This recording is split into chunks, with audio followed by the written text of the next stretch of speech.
Warning. Once seen, these can never be unseen. 10 more things you never noticed while watching Xena, Warrior Princess. Weapons Edition. This is not a plaything. Number 10. Xena uses Callistos Blacksmith. Here she comes, Miss Amphipolis. While it's certainly not uncommon to see weapons reused throughout the show, custom hero weapons for major characters are not reused without some explanation. Eve had a sword like that. She got it from Ares. Except when Xena was practicing her talent in Here She Comes, Miss Amphipolis, where the swords she's using are Callistos.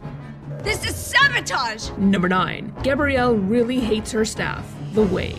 This one may be up for debate, but it does appear that at the end of the Way, after Gabrielle has tossed her staff, that there are 3 of them in the water. Here, here, and here.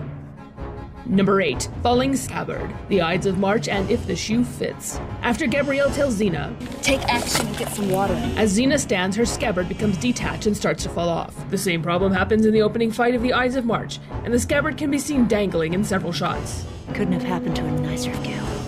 Number 7. Falling Chakram, looking death in the eye. In another example of Xena needing a better way to carry her Chakram during the first fight against the gods, if you look carefully, as Xena reaches down with her sword to get Hades' helmet, whoops, there goes the Chakram.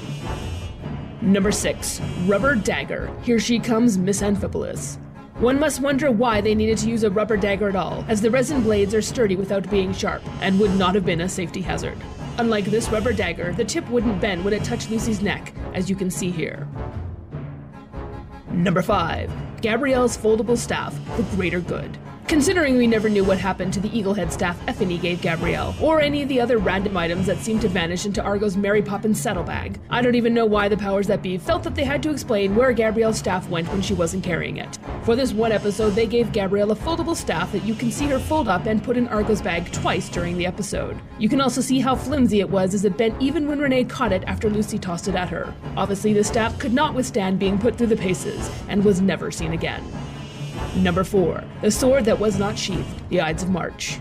Shot saving Lucy to the rescue again. After saving Gabrielle and the others from the Roman prison, she sheathes her sword, at least you think she does, because she puts it behind her back and you hear the sound. But any other time Lucy sheathes Xena's sword, she always grabbed the bottom and held it, suggesting she couldn't sheath it without doing so. And lo, she does not. Lucy is actually holding the sword against her back, which is why she doesn't let go. Number 3.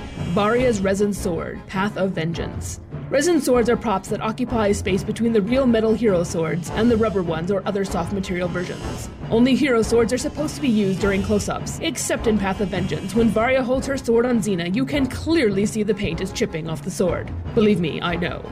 I own the sword. This exact sword. The paint is definitely chipping.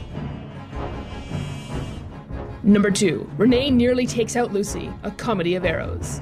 It wasn't unheard of for Renee to accidentally make contact with a stunty with her staff. She even broke someone's nose once. But during a take of A Comedy of Arrows, Lucy, once again, saves the shot, even as Renee nearly takes her out with her staff.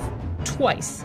It's hard to tell if Renee actually hit Lucy during the first swing, but Lucy holds up her hands to protect herself the second time the staff swings by her head. This love stuff is a real pain! Number 1. Chakram Lyre. Lyre, lyre, hearts on fire. Terpsichore might have originally made the lyre to spread music, but it also seems to be a perfect Chakram smuggling device. As Xena holds up the lyre after winning the Battle of the Bands, you can see her Chakram is actually inside it. And no, it doesn't just look like that. Compare it to other shots. Clearly, just another random little Easter egg for Xenites to find. Kill me, please. One of the good things about Xena is no matter how many times you watch it, you can always manage to see something new. Watch the background action, observe props, and direct your eyes everywhere you're not supposed to. You'll not only see the intentional goodies, but so many things you were never meant to see. What have you noticed?